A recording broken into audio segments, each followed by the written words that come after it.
Ali saba jambule. Muze jambula. Okay. Upita president wa pesa. Ndikude madaba. Kandi bushiri. Ade mabi. Kandi defense force. Kandi police. Ade sade mabi. Utenga kupita Afrika eja du. Agwa kwenda bahebu. Bahebu yetu munge.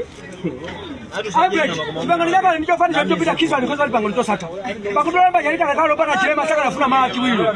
Patro, kuti ndizajide kifundo zo salunga mazao. Ndipo zo ipazao sizazikumbuka so. Bakunena hela so bana wanagugisa lo yambali. Bangalo la gugisida la Yohane lo yambali.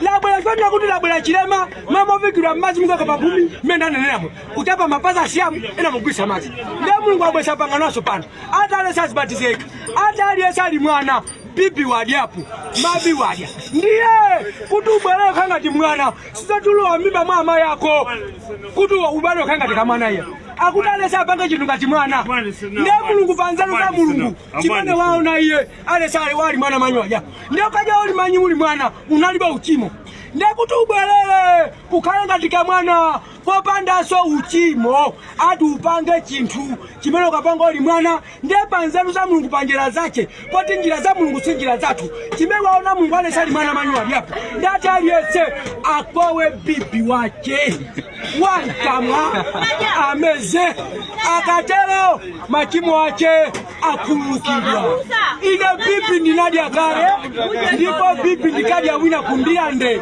pa 5 Laksan kubera ndikana maji za kujibanga mafuso bibi machimo wache akufunga ndizenga mtu mmoja machimo anga anakulukidwa ndifanda hapa shida sonjira ndifuza vuropo ndikuyanga muzo kupyauka atima imenu kajira so bibi bali anthu amene akufuna kuona chikubirayo ndicho chepa afuna kubira taona nde mulungu akuti ndizipeleke pamaso pa anthu ndikangenda afera ndazipereka kuti anthu aone kuti bibi manyi ndiodibwa pamaso pa mulungu poopa mulungu ndiye ndikadya manyiwo kuti anthu aone kuti bibi ndiodibwa pamaso pa Yesu anadipela kale Yesu ndikupya mafuso kupya ngadi kupita kutani ndikufuna kupya mafuso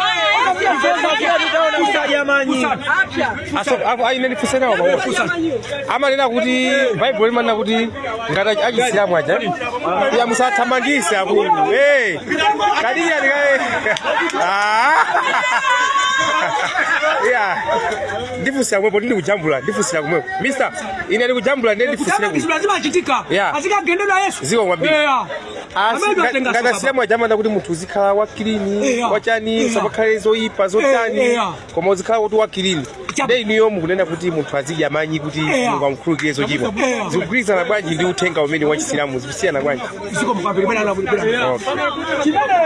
chimene chifu chachilika chona kuti Mulungu akubweza chonyasa kuchonyasa zimene tikupanga ife zikwatana muno koka kuphana malubino makwatacho zochitika umbaza cha kukhwima chani zambiri zimene zikuchitika zikuphanako ndiye Mulungu akubweza chonyasa kuchonyasa popeza kuti sazanga msasana nzuzule ndiye akuti aliyese kuti avomereze kuti ine ndo chimwadi atenge chonyasa chache aikeka akatela amesi sichitumaso ukakuti basi wachepe ndiye kutanthauza kuti mukuti aliyense kuti Mulungu amkhululukire machimo ake aje manyi ake manyi bibi opanda kudya manyi samkhululukira ndipo akamakhala azizi wakunena kuti wache ndi wakumoto utenga ndio babatiza sizona maiko usi amalawi utenga ndio mene wote akuti opanda kudya manyi palibe chipulumuso ine kwatu ndi kwa vumbwe ya mikani kwa vumbwe ngofika mountain view mikani kaduya Musa amene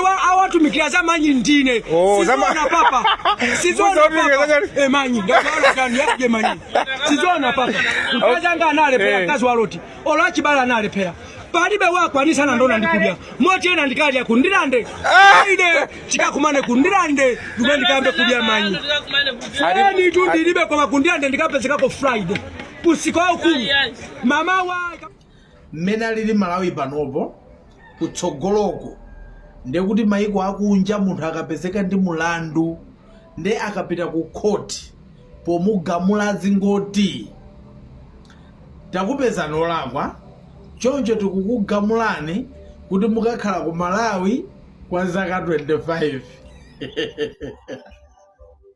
akatero munthu kulira